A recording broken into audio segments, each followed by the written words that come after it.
Alright, let's talk about a few lessons that they had to pass on to me. Again, here we go again.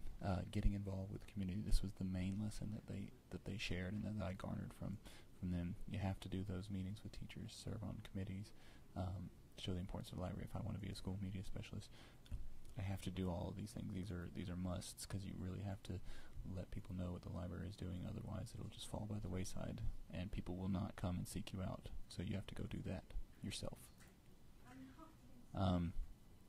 Another thing they said was to educate myself. They attend conferences. They go to the AASL, or they've been to it once, and then each year they go to the NCSLMA, and they say these are great ways to network and learn things about library trends and new materials. Okay, let's talk about Mrs. C, Mrs. A, and compare and contrast them with some of our readings. As far as Raving Fans is concerned, they have a very clearly developed vision of what the ideal library or the ideal school library is. It's one that's involved in the school community. It's one where it's a place where students and faculty are comfortable coming and using, a relaxed environment sort of place. And it's a place where students can learn about new technology and how to apply that new technology. One thing that I thought about during the interview was keeping within their vision aspect, doing plus 1%, but not trying to go outside of that. Just like Sally's grocery store, they talked about in Raving Fans how Sally could be doing all the other things that grocery stores are doing, but instead she's choosing to focus on a few things and do those things very well. And I feel that that is what Mrs. C and Mrs. A are doing. They could be doing some of those things that they talked about, more programming to promote the library, things like that, but they have a very successful library as it is. Students using that during our interview, the enthusiastic student volunteers were evidence of this to me. So while they could be doing more, I feel like that they are doing enough, and they don't want to push it too much because they might approach burnout. Okay, the all-important 12 questions from First Break All the Rules. These two librarians set their own expectations, so they definitely know what is expected in their work, but they also feel that there's outside expectations from the community, either invented by them or actually from the community, and so they go in every day knowing what they need to do. They also, the next three, good relationship with teachers, good relationship with principal, and excited about work, help to illustrate to me how they feel about their job and how they are excited to be there, and it's a good environment for them. The good relationship with teachers and the principal illustrates that there are people there who care about them, that they have friends at work, and that their opinions are counted and taken into account. And the fact that they are excited about work shows that it's a great place for them to be, and they are always looking for ways to grow and learn. So I definitely feel like they would answer yes to all 12 questions if they were presented with them. And then, of course, some emotional intelligence.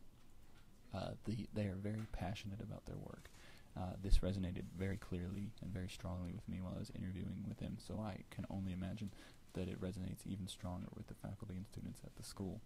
And this is talked about in primal leadership, and especially the resident leadership, and I feel that the librarians have definitely taken on that role. And then there's a quote here from Dr. Seuss, "You can't kid the kids," and I think this is very relevant to Mrs. C and Mrs. A and their library. Basically what Dr. Seuss means by this is that in dealing with kids, sincerity is required, and enthusiasm cannot be faked, because they'll call you out. They can see it. They can spot a fake from a mile away, and they're not interested in spending time with fakes.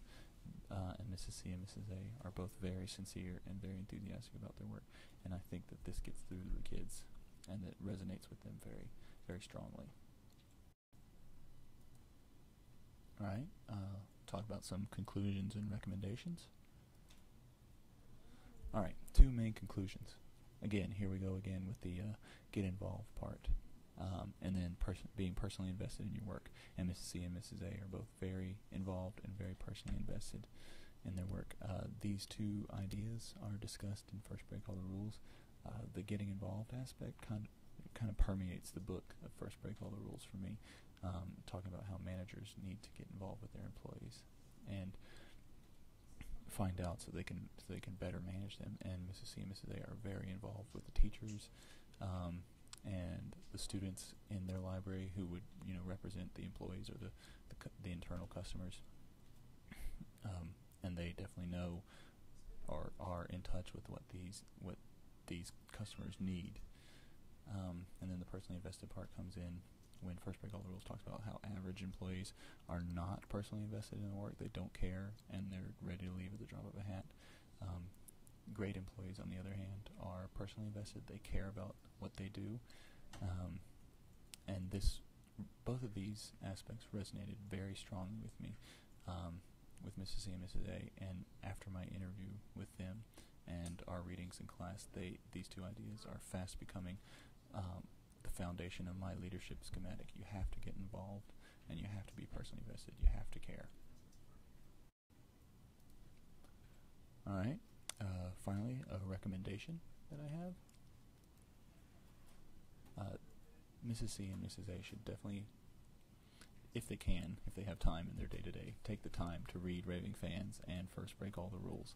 The only reason that I say this is because when they think about improving, they have a tendency to focus on their weaknesses because they have so many strengths going for them. The only thing that they can do is focus on the downsides, and I don't think this is necessarily a good thing. Sure, maybe they could do more to promote the library and reach out to older students, but it seems to me that they are getting their message across and that they have a successful library, and that they need to focus on these things. Maybe improving programming that they already have would be a good thing. Focus on their strengths and improving those so they can focus on excellence, like First Break All the Rules encourages us to do. Because otherwise, I think they might take on too much, and then they'd approach the level of burnout, and this is something that they need to avoid at all costs. Thanks for checking out my project, and if anybody has any questions, I guess you could use the comment section on YouTube like Dr. Chow said, or you could look me up through the class link on Blackboard and pose a question to me on the discussion board or something, I guess.